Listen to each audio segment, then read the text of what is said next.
Full stack बढ़ जाएगा तो एग्जिट 1 होगा तब प्रोग्राम टर्मिनेट हो जाएगा। टर्मिनेट हो जाएगा। फिर अगर किसी को पॉप करना है तो फिर रिटर्न लिखो तुम उसके बाद। रिटर्न हाँ रिटर्न लिखो। इतना हो गया? Okay listen. Now we are going to discuss something very difficult. Okay, this is the last difficult thing in this program. सुनो ध्यान से सुनो। अभी ये सिचुएशन में कौन पॉप होने वाला है? 88। एंड पॉपिंग का मतलब क्या होता है? पॉपिंग का मतलब ये होता है कि 88 इधर से रिमूव हो जाएगा ना, 88 स्टैक से रिमूव हो जाएगा एंड 88 ये मेन में x को मिल जाएगा, ऐसा इसका मतलब है ना। अच्छा अभी सुनो ना, how to do popping, how to remove 88 from the stack, तो वो तो मैं समझाऊंगा, बट उसके पहले ना I will teach you something about this. क्या है ये? क्या है? पढ़ो। Logical deletion and physical deletion. Be attentive, things are interesting, things are difficult. जो भी मैं तुमको समझाने वाला हूं ना, तुमको अपने वर्ड्स में नोट लिखना है। You right a note in your own words. सुनो अभी क्या होता है ना, एक होता है लॉजिकल डिलीशन, एक होता है physical deletion. On array array you cannot not perform physical deletion. क्या बोला मैंने? On array array you cannot not perform Physical deletion. हाँ, इसका मतलब ये है कि अगर तुम्हारे पास एक एरे है, एरे, तो तुम ऐसा नहीं कर सकते। क्या नहीं कर सकते? कि ये एरे से 88 ऐसा फिजिकली बाहर निकाला एंड ऐसा डस्टबिन में फेंक दिया। That you cannot do do on array array. Array से ना तुम एक एलिमेंट ऐसा फिजिकली बाहर नहीं निकाल सकते। So you cannot do dash डैश ऑन एन एरे। Physical deletion. अच्छा, but we are using an array over here, तो डिलीट तो करना पड़ेगा ना। तो हम करेंगे लॉजिकल डिलीशन। कौन सा डिलीशन? Logical deletion. हम क्या करेंगे वेरी स्मार्टली ना, 88 को इधर रहने देंगे, बट हम कुछ ऐसा करेंगे कि 88 will not be a part of the stack. 88 array में तो रहेगा, but it will not be a part of the. So now for doing logical deletion, I will write this statement. ध्यान से देखो, I will write return, क्योंकि हमको return भी करना है, s dot items of s dot top, s dot top, any guess क्या लिखने वाला हूं मैं? माइनस माइनस, और फिर इसको मैं ऐसा बंद कर दूंगा, ये भी मैं बंद कर दूंगा एंड अ सेमीकोलन। फिर से इसको मैं रीड करता हूं, return s dot items of s dot top minus minus. अच्छा अब एक बात बोलो, ये पोस्ट डिक्रीमेंट है या प्री डिक्रीमेंट? हाँ ये पोस्ट डिक्रीमेंट है। पोस्ट यानी बाद में ना, तो इधर है ना पहले रिटर्न होगा बाद में डिक्रीमेंट होगा। तो currently what is the value s dot top? 4. तो ये ऐसा हो जाएगा, return s dot items of 4। Now who is s dot items of 4? 88. तो 88 रिटर्न हो गया, तो 88 ना ये x को मिल जाएगा। उसके बाद ध्यान से सुनो, s dot top minus minus होगा, तो बोलो टॉप का वैल्यू फिर क्या हो जाएगा? 3 ना। अब एक सिंपल बात, अगर टॉप का वैल्यू 3 है तो now who is the top most element? 77. पक्का? Now tell me one thing, now the array has how many elements? Now as per this diagram, the array has how many elements? 4. 5 elements. सुनते रहो। Now the stack has how many elements? 4. Now the stack has 4 elements. Array has how many elements? 5. तो अभी इसका मतलब क्या है? इसका मतलब ऐसा है कि देखो, इसका मतलब ऐसा है कि ये जो एरे है ना, ये एरे में 88 अभी भी है फिजिकली, 88 फिजिकली अभी भी है, but it is no more a part of the stack. इसका मतलब हमने एरे से तो हम उसको निकाल ही नहीं सकते, बट स्टैक से हमने उसको बाहर निकाल दिया। कॉन्सेप्ट समझा? देखो कॉन्सेप्ट एकदम सिंपल है। समझो तुमको 5 KT आया, ड्रॉप लगने ही वाला था मगर नहीं लगा, तुम्हारे माँ बाप का खानदान का नाम बदनाम हो गया, तो तुम्हारे फैमिली ने डिसाइड किया कि तुमको घर से बाहर निकाल देने का। बट तुम बहुत गिड़गिड़ाए, तुम बोले नहीं मेरे पास मेरे सर के ऊपर छत नहीं है, तो तुम्हारे पापा ने बोला कि ठीक है physically you can stay in my house but logically you are no more a part of our family, यानी कोई तुमसे घर पे बात नहीं करेगा। पापा ने पेपर में न्यूज़पेपर में भी दे दिया आज से ये मेरा लड़का नहीं है, ओके जमीन जायदाद से तुम बेदखल हो गए। इसका मतलब logically you are no more a part of that family but physically you still stay over there. ऐसा ये कॉन्सेप्ट है लॉजिकल एंड फिजिकल डिलीशन का, ये समझा? अभी क्या करो सुनो, ये कंप्लीट करो, सुनो पूरी बात, ये डायग्राम ड्रॉ करो और उसके बाद ना अपने वर्ड्स में थोड़ा नोट लिखो कि लॉजिकल डिलीशन फिजिकल डिलीशन क्या है। कम से कम डायग्राम के बाद ना इतना तो लिखो कि now array has 5 elements and stack has 4 elements, okay. और अगर नहीं समझ में आया कि लॉजिकल फिजिकल डिलीशन क्या है तो बाजू वाले से नोट कॉपी करो, बाजू वाला क्लास में क्यों आता है, ओके। आगे वाले कम ऑन स्टार्ट, पहले कंप्लीट करो फास्ट, ना राइटिंग एकदम धड़ाधड़।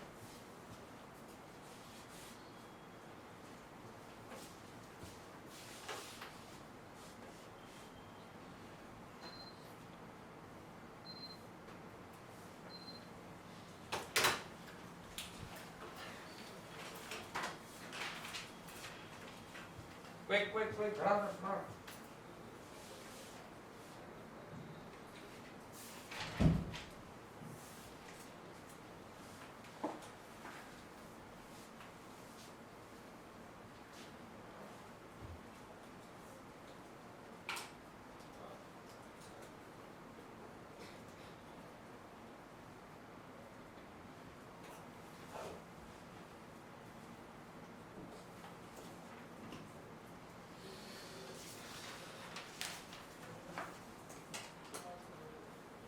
कम से कम इतना लिखो, now array has 5 elements, stack has 4 elements. This means 88 is not deleted physically from the array but it is logically deleted from the stack. इतना लिखो कम से कम।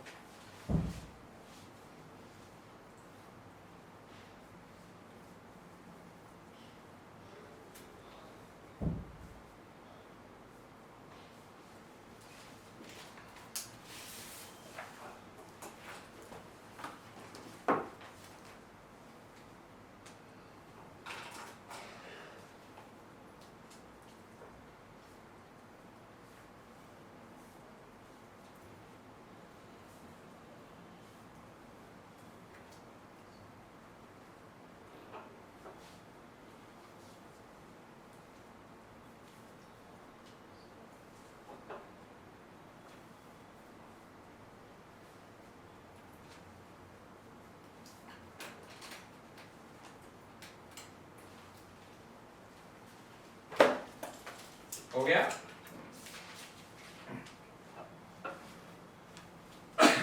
ओवर?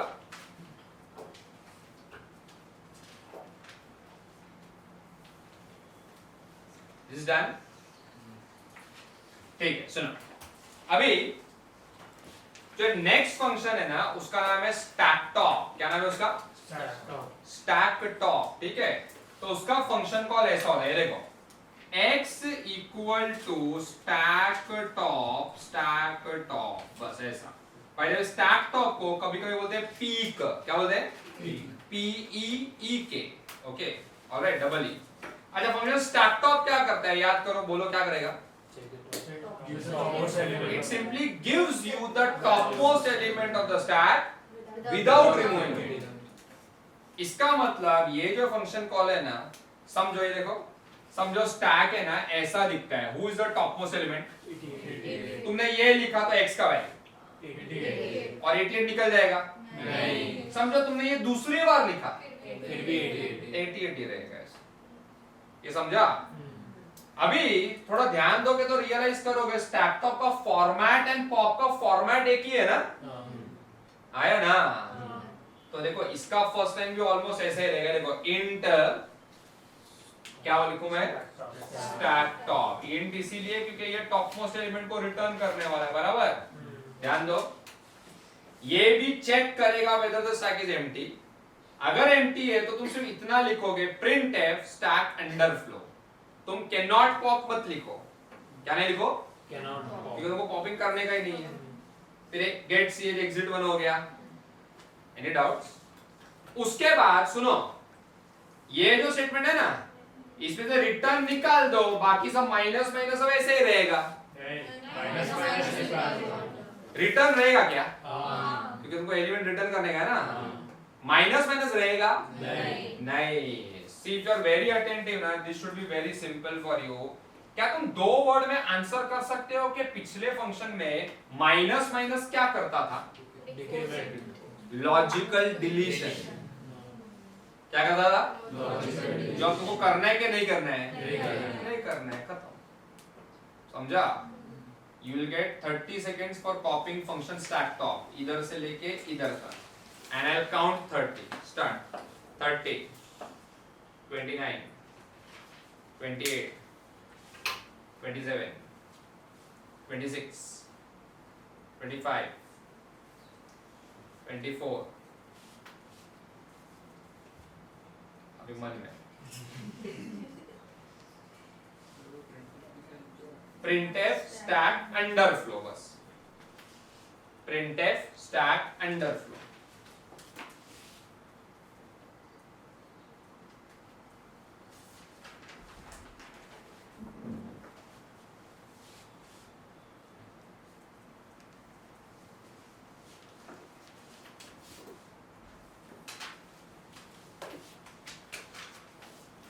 हो गया?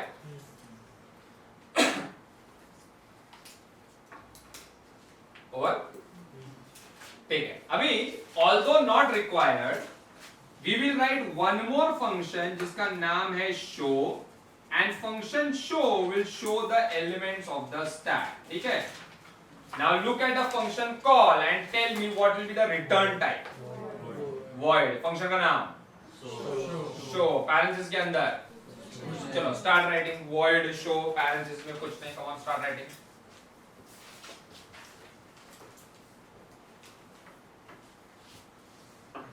void show। चलो एक वेरिएबल डिक्लेयर करो int I, एक printf start करो printf /n, printf /n। लिखा /n तक? हाँ, अब जो मैं मैसेज बोल रहा हूँ वो लिखो एंड ध्यान भी दो क्या लिख रहे हो तुम। लिखो stack from top to bottom, stack from top to bottom is as shown।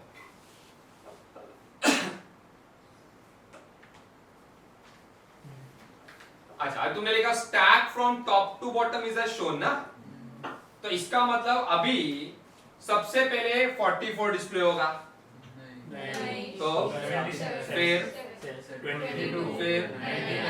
44। तो सुनो, अभी लिखो मत, डोंट राइट। अब इसके लिए ना तुमको एक फॉर लूप लिखना पड़ेगा। For i equal to something, फिर इधर एक कंडीशन आएगा एंड इधर वापस आएगा i समथिंग, ऐसा।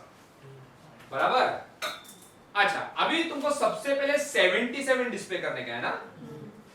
77 का पोजीशन नंबर 3 है, तो 77 का पोजीशन नंबर तुमको कहां से मिलेगा?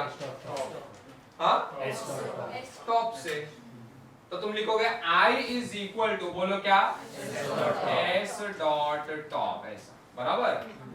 अच्छा, अभी तुमको 3 से 4 जाने का या 3 से 2 आने का है? 2 से 1 से 0, तो i प्लस प्लस या i माइनस माइनस? बराबर? अभी इधर i का वैल्यू कम हो रहा है, ज्यादा हो रहा है? तो जब भी वैल्यू कम होता है ना, तो हम कंडीशन लिखते हैं ग्रेटर देन इक्वल टू। ठीक है? अच्छा, i का लास्ट वैल्यू क्या है? 0, तो मैं लिखूंगा i greater than equal to 0। थोड़ा भी अगर ध्यान है तो मेरे को बोलो, now i is taking values from where to where? 3 to 0। बराबर? 3 to 1 0, ऐसा। अभी मैं एक printf लिखूंगा। अच्छा भाई, तेरे स्टैक का जो एलिमेंट्स, इसका डेटा टाइप क्या है? तो मैं लिखूंगा %d एंड उसके बाद इधर लिख दूंगा आई, खत्म। अगर मैं आई लिखूंगा तो क्या प्रॉब्लम है? 3210 डिस्प्ले। हाँ, तो 3210 डिस्प्ले होगा। मेरे को पोजीशन थोड़ी डिस्प्ले करने का, मेरे को एलिमेंट्स डिस्प्ले करने का है ना। तो मैं लिखूंगा, बोलो क्या? Very good, s dot items of I, ऐसा, and I close this place. समझा? कॉपी करो फटाफट।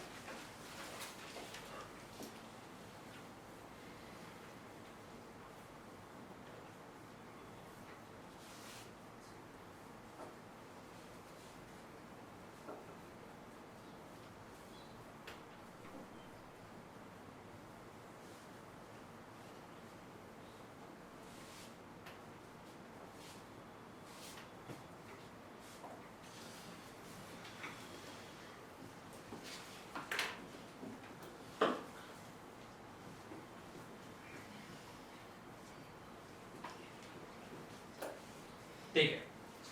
Now all the individual functions are over. Now we'll start the void main.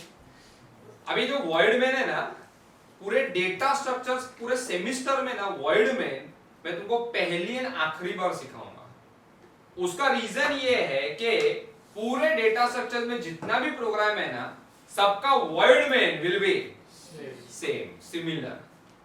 By the way, all the void main will be menu driven. Will be क्या? Menu driven. Menu driven programs में एक switch होता है, but switch के ऊपर printf होता है, printf के ऊपर एक डू व्हाइल लूप होता है। ठीक है, तो वो अब हम करने वाले हैं। चलो स्टार्ट करो। प्रिंटफ, सॉरी इतना लिखो, फिर इसके लिए क्लियर स्क्रीन लिखो, CLR SCR।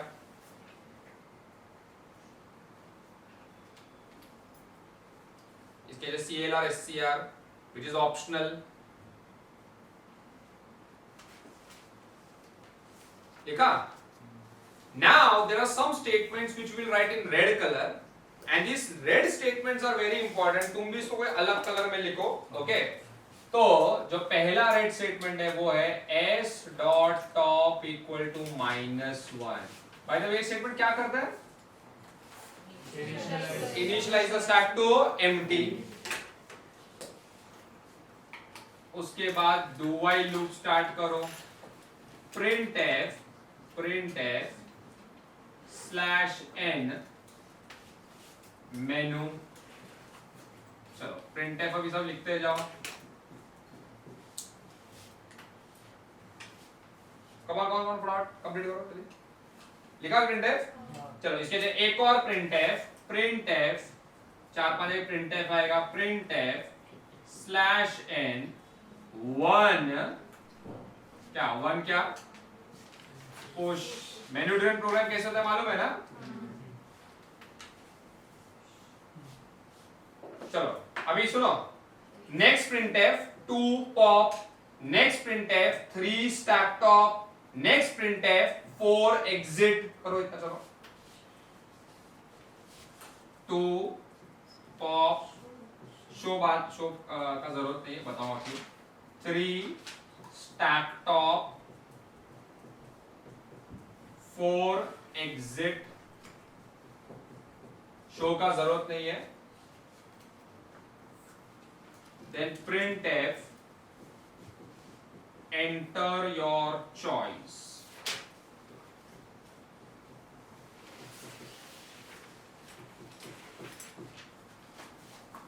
इतना लिखो फटाफट।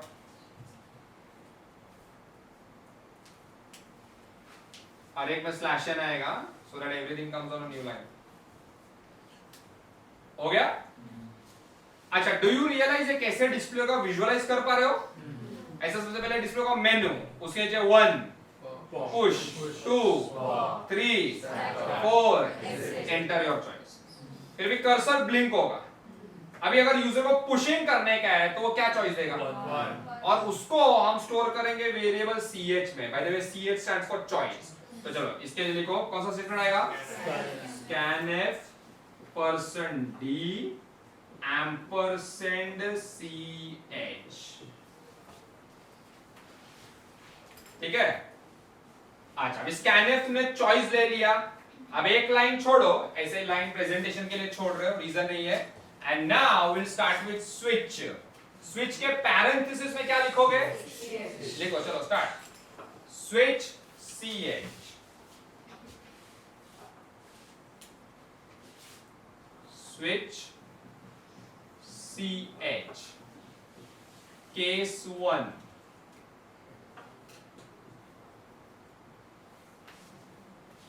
अब केस 1 में तुमको क्या काम करना है? पुशिंग ना, इधर देखो, तो तुम इधर लिखोगे पुश X। क्यों नहीं? हाँ, फंक्शन कॉल ना, तो तुम इधर लिखोगे, ये देखो, पुश X। अरे तुमने यूजर से X नहीं लिया है ना? X क्या है by the way? Very good, the element to be pushed. तो पहले क्या लिखोगे? देखो, printf slash n, enter the element to be pushed। printf slash n, enter the element to be pushed। उसके नीचे scanf %d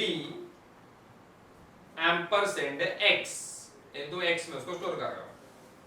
and now with a coloured pen, अलग colour, तुम function call दोगे पुश x। अच्छा, तुम अभी stack में एक एलिमेंट पुश कर रहे हो, तो उसके बाद स्टैक में एक एलिमेंट बढ़ जाएगा ना, तो you might as well show the stack.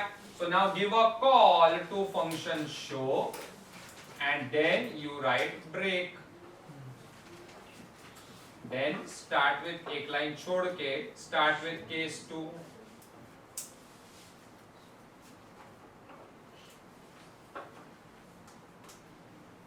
Case का C छोटा आएगा। अच्छा, केस 2 किसके लिए? पॉप के लिए ना। लिखो printf enter the element to be popped।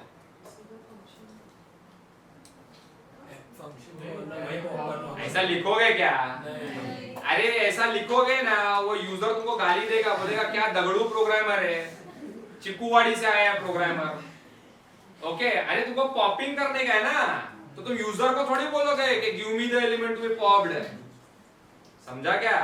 Directly pop को कॉल करो, कुछ प्रिंटफ नहीं, लिखो x equal to pop. Wait, अभी मेरे को हिंदी में, इंग्लिश में, गुजराती में एक आंसर दो। I don't want answer in C, Sindhi में भी चलेगा। एक आंसर दो कि अभी क्या करने का? पॉपिंग किया ना तुमने, अभी क्या करने का? हाँ, किसको?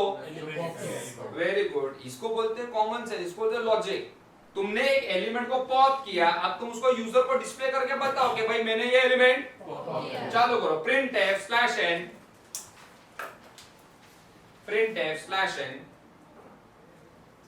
element popped is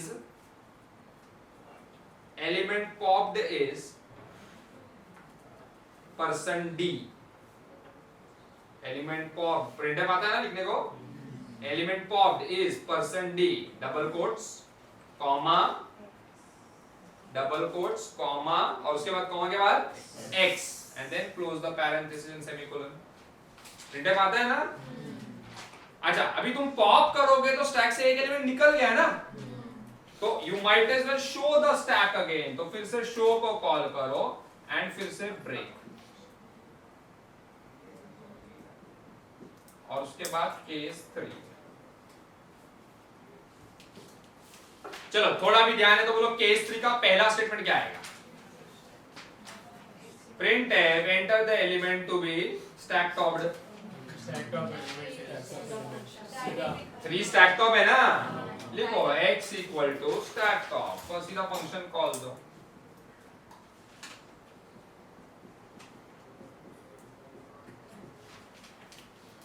अभी क्या करने का बोलो? हाँ, लिखो printf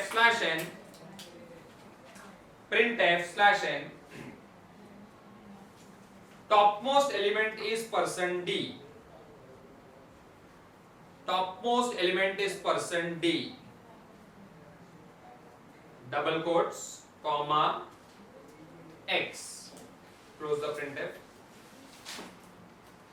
उसके बाद स्टैक चेंज होगा क्या?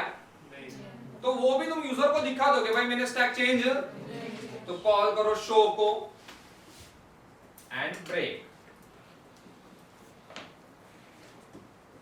केस 4 क्या है? केस 4 तो उसमें खाली लिख दो ब्रेक, केस 4 खाली ब्रेक,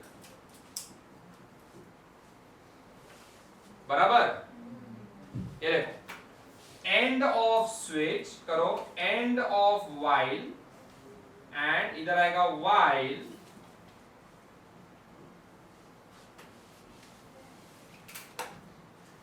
वाइल बोलो कंडीशन क्या? वाइल कंडीशन क्या? लिखो पहले एक्सप्लेन करूंगा। While choice not equal to 4 end close the end एक गेट ch लिख के मेन बंद कर। गेट ch इज ऑप्शनल, नहीं लिखा तो भी चलेगा। Get ch and then close the main. अच्छा एक मिनट सुनो, मैं ना पिछले 10 साल से कोई डेटा स्ट्रक्चर सिखा रहा हूं। लोगों को ना कॉम्प्लिकेटेड चीज एकदम समझ में आ जाता है, पर स्टूडेंट्स को ना नॉट इक्वल टू समझ में नहीं आता है। तो पहले तो इस पे थोड़ा बात करते हैं। समझो चॉइस 1 है, क्या है चॉइस? तो इधर कुछ तो काम होगा, इधर कुछ तो काम होगा, वो इधर आएगा। Is 1 not equal to 4? Yes no बोलना छोड़ दो, ट्रू और फॉल्स? ट्रू ना, तो ट्रू तो डू व्हाइल लूप ऐसा वापस एग्जीक्यूट होगा। फिर समझो यूजर ने चॉइस दिया 2, इधर कुछ तो काम होगा, इधर कुछ तो काम होगा। Is 2 not equal to 4? हाँ, डू व्हाइल लूप फिर से एग्जीक्यूट होगा। ऐसा समझो do while loop 50 bar execute हुआ, फिर यूजर ने ऑप्शन दिया 4, तो चॉइस का value 4। Is 4 not equal to 4? Loop रुक जाएगा, मेन रुक जाएगा। ये समझा? श्योर? अच्छा, अभी from exam point of view तुमको कुछ बात बता रहा हूं and make a note of it in your own words. ध्यान से सुनो, पहले सुनो। अब तुम्हारा डेटा सेट का पेपर है ना, बहुत लेंथी होने वाला है, ठीक है? तो बी अटेंटिव, सुनो। तो एग्जाम में अगर तुम्हारे पास टाइम कम है ना, तो in your exam for void main you may right only the red statements, don't write the black statements. अगर तुमने सिर्फ रेड स्टेटमेंट लिखा, ब्लैक स्टेटमेंट नहीं लिखा, तो मार्क्स जाएगा, बट बहुत कम मार्क्स जाएगा, हार्डली हाफ मार्क या 1 मार्क। एंड कोई अगर अच्छा एग्जामिनर है तो वो उतना भी डिडक्ट नहीं करेगा। समझा? वेट, समझो टाइम और भी कम है, और भी टाइम कम है, तो don't write function show. Which function? हाँ, वो ऑप्शनल होता है। समझो टाइम और भी कम है, तो अपना स्पीड बढ़ाओ। समझा? आप ये नोट लिखो, एग्जाम में टाइम कम है तो don't write black, only right red. Time और कम है तो डोंट राइट शो।